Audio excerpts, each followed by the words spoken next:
오케이, 갑시다. 광명이랑 관악 이상형 월드컵 해보겠습니다. 자, 먼저 광명을 가볼까요? 광명의 확실한 그 상급지라 볼 수 있는 데는 양천이랑 영등포가 될 것 같고요. 비슷한 곳이다라고 딱 보는 건 많지 않은데 그래도 관악이랑 비교할 수 있고, 그리고 광명이랑 요즘 구성남이랑 굉장히 가격이 비슷하고, 그리고 또 같이 언덕이고 같이 신축도 많고 또 위치가 좋고 좋은 주거 환경을 갖고 있는 그런 포지션이기 때문에 구성남이랑 많이 좀 비교를 하긴 하고요. 인구가 유입되는 곳들이 이제 동생이라고 볼 수 있는데, 그런 곳들이 이제 구로, 금천, 부천 이런 데가 될 수 있고요. 한번 지도로 말씀을 좀 드리면, 일단 광명은 서울이 이렇게 있고 광명이 바로 여기에 있습니다. 전체 경기가 이렇게 넓은데 서울 공의 전화번호를 쓰는 데는 단 두 곳, 광명과 과천입니다. 그만큼 서울과 인접해 볼 수 있다라고 생각을 하고요. 지금 보시면은 이 광명이 금천, 구로와 면에 있고, 밑에는 만안, 서쪽으로는 시흥과 부천의 면에 있습니다. 요 7호선 라인이 가장 핵심 라인이라고 볼 수 있고요. 그리고 여기 보시면은 여기 하안주공이 있습니다. 요 하안주공은 1990년대에 만들어지고 입주한 아파트인데요. 크게 보면은 요 노원의 현계주공이 같이 만들어졌어요. 정부에서 수도권의 주거를 기획할 때 1기 신도시도 기획을 하면서 노원과 그리고 서남 쪽에 이 대칭 형태로 하안을 건설함으로써 주거 지가 될 수 있었고요. 그래서 여기가 이제 굉장히 균질한 지역이고, 평지가 먼저 개발이 되고 7호선이 위에 깔리면서 하나씩 개발되기 시작했고, 여기 신축, 또 여기 신축이 또 지금 개발되고 있다라고 생각하면 될 것 같고요.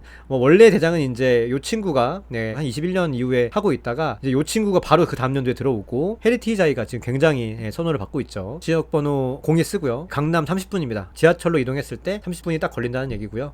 말씀드린 대로 1기 신도시의 택지와 동시 개발했고, 그리고 구로 금천의 상대적 수혜지예요. 근데 구로 금천이 과거에는 공장이 있던 지역이잖아요. 그러다 보니까 공장 근로자들이 살 수 있는 좀 깨끗한 지역이라는 그런 이미지를 광명이 갖게 됐고, 오히려 양질의 직장을 가진 분들이 광명에 정착을 하고 상대적 수혜를 받으면서 광명이 현재까지 위상을 이어왔다. 그리고 현재 천지 개벽급으로 재개발이 시작하고 있고, 아직 가장 노른자유인 12.3이 아직 되지 않았지만 광명 사거리역까지 굉장히 활발하게 재개발이 되고 있지 않습니까? 경기도 같은 경우에는 신축이 들어오는 게 입지 독점성을 해치기 때문에 마이너스적 요소인데, 광명은 사실 땅이 그렇게까지는 크지는 않고 대단지로 들어오기 때문에 한 8개에서 10개 정도 사이가 앞으로 좀 더 들어올 것 같거든요. 그 정도라고 하면 충분히 그 주변에서 소화할 수 있는 물량이고, 오히려 그 정도 단지가 들어옴으로써 그 지역의 위상을 위해서 끌어주는 거예요. 마치 기름 뉴타운이 2003년부터 들어오기 시작해가지고 20년이 다 돼가고 넘어가면서 선호를 잃을 때쯤에 센터피스랑 클라시아가 들어오면서, 그리고 또 트윈골드도 들어오고 계속 재개발이 이루어지고 있잖아요. 앞에 다시금 위상과 사람들의 선호를 신축이 이어준 것처럼, 광명도 처음에는 전래자나 하늘채나 뭐 이편세상 센트레빌이나 그동안 명맥을 이어주고 있었다면, 이젠 헤리티지자이,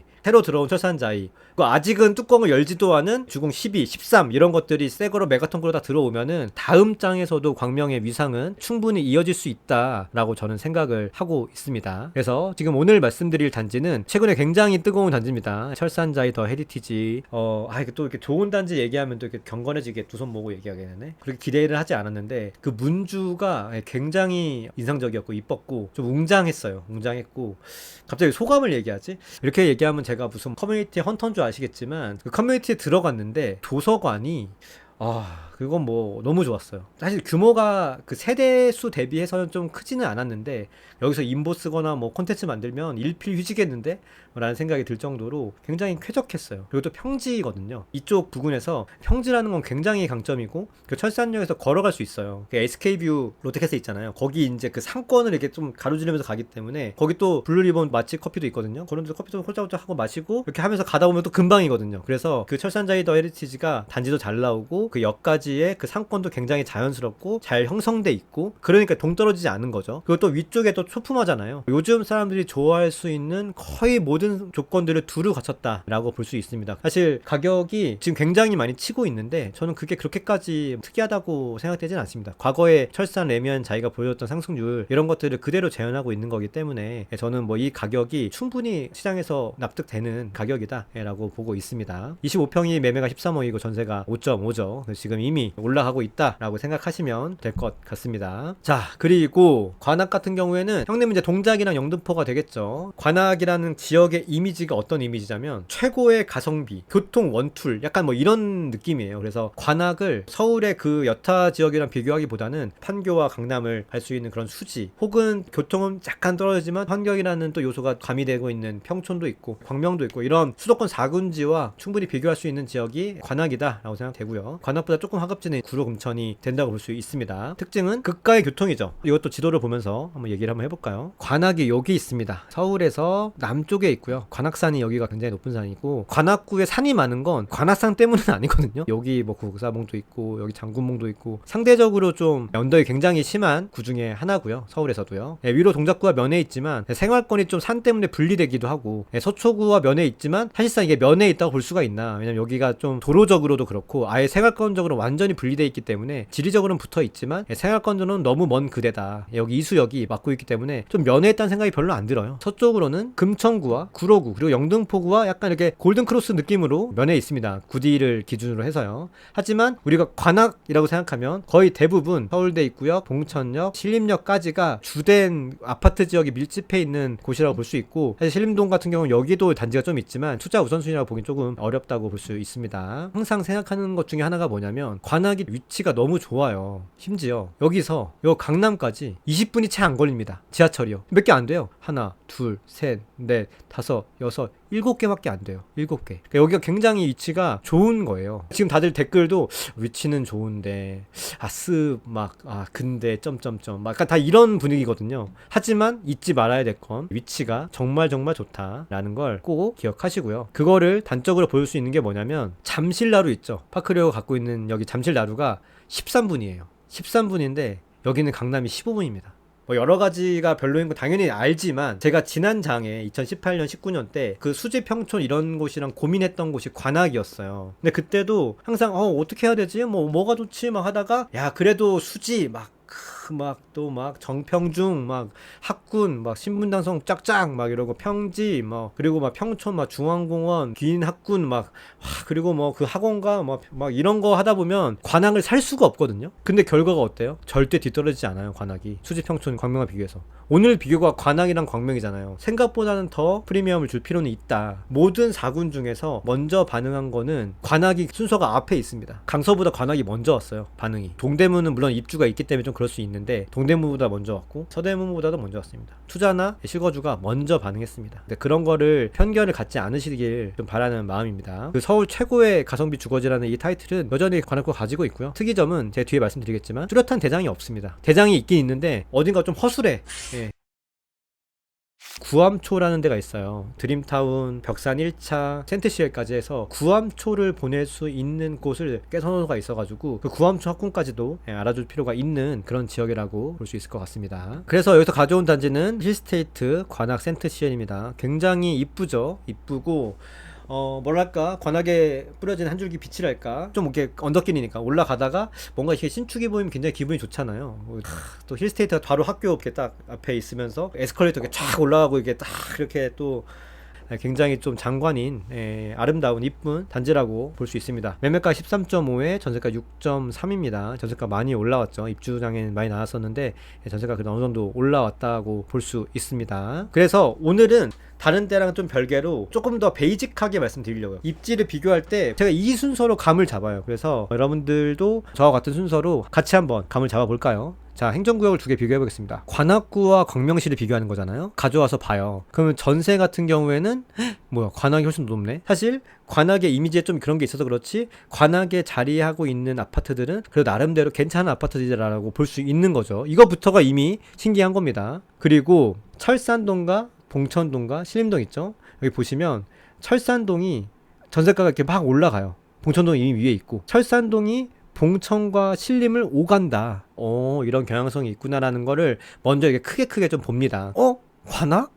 전세가가 이 정도네? 라는 생각을 하게 됩니다. 그리고 대장급을 한번 비교해보죠. 이 편한 세상 서울대 입구랑 센트럴 푸르지오가 나름 그래도 연식이 19년식과 21년식으로 좀 이렇게 맞으니까, 센트럴 푸르지오 이제 더 이상 광명의 완벽한 대장이라고 보긴 좀 어렵지만 과거에는 대장 역할을 했기 때문에 가져왔는데요. 좀 비슷해요. 놀랍지 않습니까? 물론 이 편한 세상 서울대 입구가 안 좋은 건 아닌데, 사실 이 친구도 대장! 막 이런 느낌은 아니잖아요. 뭐 여기 굉장히 가깝다던가 아니면 초품화가 있다던가 평지에 단지가 웅장하다던가 막 이런 느낌이 대장의 풍모예요. 차라리 사가정 아이파크는 그런 풍모를 좀 갖고 있죠. 중랑구의 대장인 사가정 아이파크요. 얘는 조금 무슨 빌라촌을 헤치다 보면 갑자기 쫙 이렇게 나타나는 그런 느낌이어서 조금 대장 느낌이 좀 덜 드는 것 중에 하나고 시세가 좀 아쉬운 단지인데, 근데 철산 센트럴 푸르지오랑 별 차이가 없습니다. 전세는요, 최근에는 광명에 입주가 많았기 때문에 그걸 감안하셔야 되지만 그래도 부동산 서울대 입구가 떨어지지 않는다.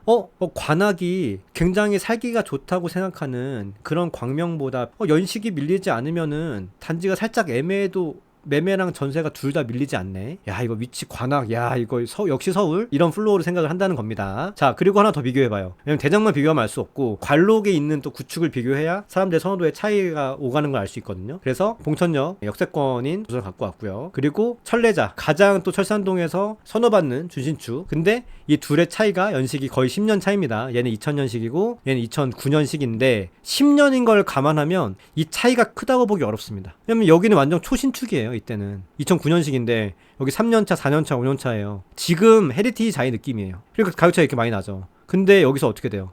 따라잡히죠. 그러니까 위치가 사기예요, 사기. 물론 여기 또 먼저 가는 거 있지. 근데 서울 구축들은 좀 관대해요. 가. 그래. 경기도 신축 가라. 너 어차피 잡혀. 좀 관대함이 있습니다. 제가 이런 케이스는 굉장히 많이 보여드렸잖아요. 이것도 아마 이번 장의 끝자락에 가면 뒤집힐 가능성이 높습니다. 지금까지 그래왔고 두산은 대체할 만한 단지가 상대적으로 적습니다. 두산보다 더 좋은 단지는 부산상 서울대 있고 센트CL 그리고 앞으로 들어올 그 자이 그 정도 뿐이거든요. 그러면 두산은 시간이 가도 계속 지켜지는데 철산 레미안 자이는 그 짤 알아요? 이렇게 막 이러면서 걸어가는 거, 그럼 가다가 막 피워주고 막 이런 애들 있잖아요. 철래자가 그런 애예요. 철래자가 처음에 막 이렇게 가다가 갑자기 뭐 센트럴 푸르지오 오면 싹 비키고, 그다음에 뭐 또 보면 싹 비키고 막 뭐 헤리티자에 뭐 싹 비키고 뭐 이 12단지 비키기 바빠 얘는. 그럴 단지이기 때문에 전세가 차이 굉장히 많이 나야 돼요. 나는 게 맞아. 그 와중에 또 두산이 비벼대고 있죠. 그러니까 서울은 이런 특징을 갖고 있어요. 차이가 10년인데 땅의 힘이 대단하다. 그리고 쾌적도가 수도권 최상이거든요. 철산동은. 물론 뭐 분당, 판교, 과천 이런 데를 제외하고요. 그래도 우리가 좀 뭐랄까 좀 접근 가능한 곳들이라고 해야 될까요? 네, 그런 곳들 가운데서는 정말 최상이잖아요. 쾌적도가. 그런 걸 여실히 보여준다. 왜냐면 두산은 굉장히 좋은 단지잖아요, 사실. 자, 이걸 딱 정리를 해보면 행정구역을 봤을 때는 와, 관악 땅의 힘이 있다. 이미지가 안 좋은데도 전세가가 높네. 대장급의 비교는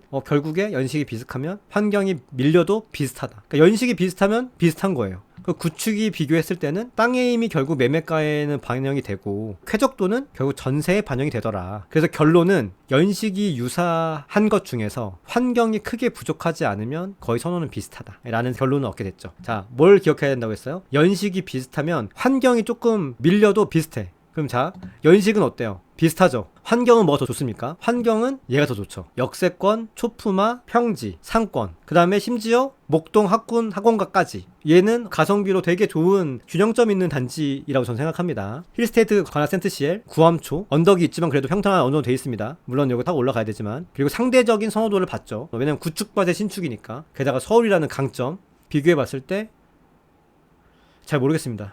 네. 이걸 준비하면서 뭐가 좋냐를 결론을 내야 되는데 여러분은 어떻게 생각하세요? 네, 뭐가 좋은 것 같아요? 맞아, 센트CL이 5구가 구조가 좋진 않습니다. 굉장히 좋은 신축하면은 구조가 좋은 것도 있는데 센트CL은 신축치고는 구조가 그렇게까지 좋지는 않아요. 진짜 비슷한 거예요. 왜냐면 이게 센트CL이 사실 대단지고 천세대니까요. 구암초를 갖고 있고 관악구에서는 희귀한 요소거든요. 구암초라는 학군적 요소는. 그리고 브랜드 대단지인데도 불구하고 잘 보시면 이미 시세가 이 편한 세상 서울대에 있고 있죠. 그거랑 큰 차이가 나지 않습니다. 물론 얘가 조금 더 선호받을 수 있는데 얘는 여기서 머니까 저는 관악의 완벽한 대장이라고 보기는 어려울 것 같아요. 관악의 완벽한 대장은 다른 친구로 정해져 있어요. 누구냐면 이 친구예요. 미래 대장인데 여기가 지금 재개발 구역이거든요. 여기가 대장입니다. 자기가 들어온다는 얘기가 있고 구암초 갈 수 있고 여기가 현대 그 시장 사거리잖아요. 여기까지만 내려줘도 괜찮거든요. 얘도 단지가 나와봐야 알아요. 저는 사실 센트CL이 얘 제낄 줄 알았어요. 근데 안 되더라고. 말씀하신 대로 구조도 좀 별로고, 여기는 걸어갈래야 걸어갈 수는 없으니까요. 무조건 버스를 타야 되는데, 그런 여러 가지 것들이 선호도를 좀 얇게 만드는 것 같고, 상대적으로. 그렇기 때문에 여기 밑에가 확실히 대장이 될 상인 것 같은데, 그건 또 이제 나와 봐야죠. 광명도 마찬가지예요. 지금 여기 헤리스자가 여기가 있는데, 지금 여기 이제 하고 있잖아요. 사선자가 얼마나 이쁘게 나오냐. 지금 뭐 수영장을 만드네, 무슨 뭐 하네, 뭐 막 지금 이러고 있거든요. 근데 얘가 엄청난 언덕이잖아요, 사실. 그리고 여기에 상권이나 이런 거 좀 덜 누리잖아요. 물론 붙어있긴 하지만요. 그런 측면에서는 얘가 어느 정도 나오냐에 따라서 이 친구의 위치도 결정될 것 같다. 그리고 무엇보다 이 10이랑 13이 대장의 상이잖아요, 여기가 결국에. 돌아오는 장 말고 이제 다음 장에는 이 친구가 이 장을 리딩을 할 건데, 그렇게 치면은 장기 보유 측면에서는 결국 헤리티 자이보다는 그래도 센트시엘이 조금 더 낫지 않나라는 생각을 하기는 해요. 근데 사실 뭐 많은 분들 말씀하신 것처럼 그 센트시엘은 상대적으로 단지가 조금 아쉽고, 그 자이는 워낙 잘 나왔고, 그래서 뭐가 더 좋다를 구분하는 게 굉장히 미미할 정도인 것 같긴 한데, 단기로 보면은 철산자이가 조금 더 가격은 강하게 받을 가능성이 있다. 그리고 뒤에 대체제들이 얼마나 늦게 나오고 얼마나 못 나게 나오냐에 따라서 철산자이더 헤리티지의 선호도나 가격은 결정이 될 것 같다 라는 생각이 들기는 합니다. 끝! 감사합니다. 안녕히 계세요.